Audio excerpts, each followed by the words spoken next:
नमस्कार दोस्तों, मैं जय सिंह आप सभी का स्वागत करता हूं क्रैक नाउ के इस यूट्यूब प्लेटफॉर्म पर। आज हम बात करेंगे ऑपरेशन भेड़िया की। आए दिन हम खबरों में पढ़ते रहते हैं कि जंगली जानवर मानवीय आवास क्षेत्रों में आ जाते हैं और वहां पर लोगों को मारकर चले जाते हैं। तो यह कन्फ्लिक्ट क्यों हो रहा है, ऑपरेशन भेड़िया से क्या संबंधित है इसका, और हम बात करेंगे कि कन्फ्लिक्ट होने का रीजन क्या है, सरकार इसके स्तर पर क्या प्रयास कर रही है और हमारे कानून और नियम क्या कहते हैं। तो जल्दी जल्दी जुड़ जाइए, चैनल को कर दीजिए सब्सक्राइब और चैनल को अपने दोस्तों के साथ कर दीजिए शेयर। आइए स्टार्ट करते हैं ऑपरेशन भेड़िया के संदर्भ में। तो देखते हैं चर्चा में क्यों था यह। तो हाल ही में उत्तर प्रदेश के बहराइच जिले में आपने देखा होगा कि किस प्रकार से एक भेड़िया 3 साल की बच्ची को उठा के लेके चला जाता है, उसे मार देता है, जिससे वह क्षेत्र जो है वह आतंकित हो जाता है। तो यह घटना आए दिन देखी जाए तो पिछले 45 दिनों में 6 बच्चों और 1 महिलाओं की मौत हो चुकी है।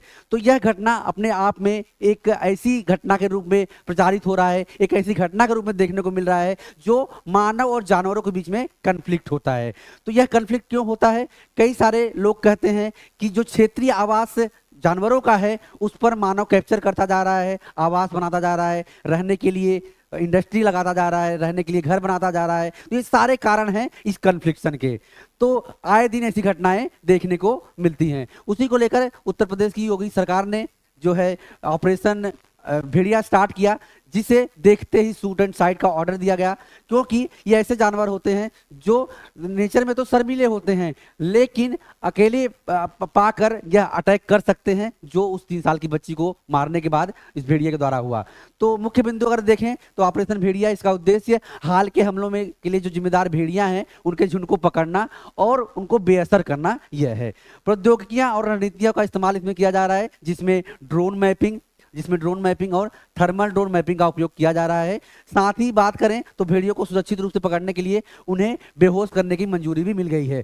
तो सुरक्षित रूप से पकड़ना होगा तो उन्हें बेहोश करने की मंजूरी मिली है, लेकिन अपडेशन ये है कि इसमें सरकार ने शूट एंड साइट का भी ऑर्डर दिया है। इस प्रकार का कुछ होता है, इंडियन वोल्फ है ये। अगर इसकी बात करें हम तो मुख्य वन्यजीव वार्डन अनुसूची 1 के किसी वन्यजीव के शिकार की अनुमति दे सकते हैं यदि वह मानव के लिए खतरा उत्पन्न करता है, तथा इसके लिए कारण बताते हुए लिखित आदेश जारी कर सकते हैं। तो मुख्य वन्यजीव वार्डन जो होते हैं वह उनके पास अथॉरिटी होती है अनुमति देने की कि किस जानवर को मारना है अगर वह मनुष्य के अस्तित्व के लिए खतरा है। भेड़िया जो है भारत के संदर्भ में बात करें तो सबसे लीस्ट, जिसे लीस्ट कंसर्न की जो आईयूसीएन एक लिस्ट होती है आईयूसीएन की, उसमें इसे लीस्ट कंसर्न की श्रेणी में रखा गया है।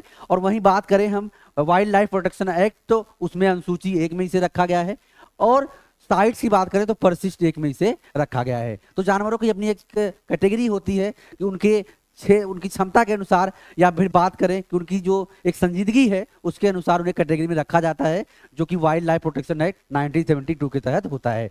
बात करेंगे WPA wild life protection act 1972 में जो अनुसूचियां हैं। पहली अनुसूची क्या है? पहली अनुसूची है कठोर दंड के साथ लुप्तप्राय प्रजातियों की रक्षा करता है, कुछ विशिष्ट मामलों को छोड़कर शिकार पर प्रतिबंध लगाता है। जैसे इसमें कौन से जानवर आते हैं अनुसूची 1 में? काला हिरण और हिम तेंदुआ। अनुसूची 2 की बात करें तो इसमें कुछ प्रजातियों के लिए उच्च सुरक्षा और व्यापार निषेध है, जैसे असमिया मैकॉक और भारतीय कोबरा। और तीसरे और चौथे अनुसूची में उल्लंघन करने के लिए कम दंड के साथ गैर लुप्तप्राय प्रजातियों की रक्षा करता है, जैसे चीतल और फ्लेमिंगो।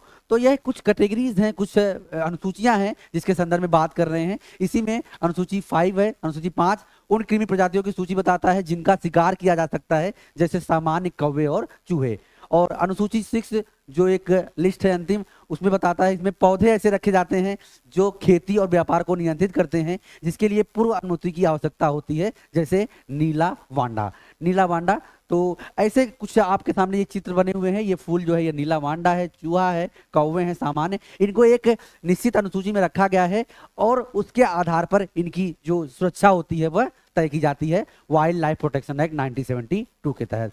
तो आप क्या सोचते हैं, सरकार द्वारा यह उठाया गया कदम कितना उचित है? कमेंट में दीजिए अपनी राय। चैनल को कर लीजिए सब्सक्राइब, क्योंकि इस तरह की जानकारी हम आपके लिए लाते रहते हैं। Thank you, have a great day. जय हिंद।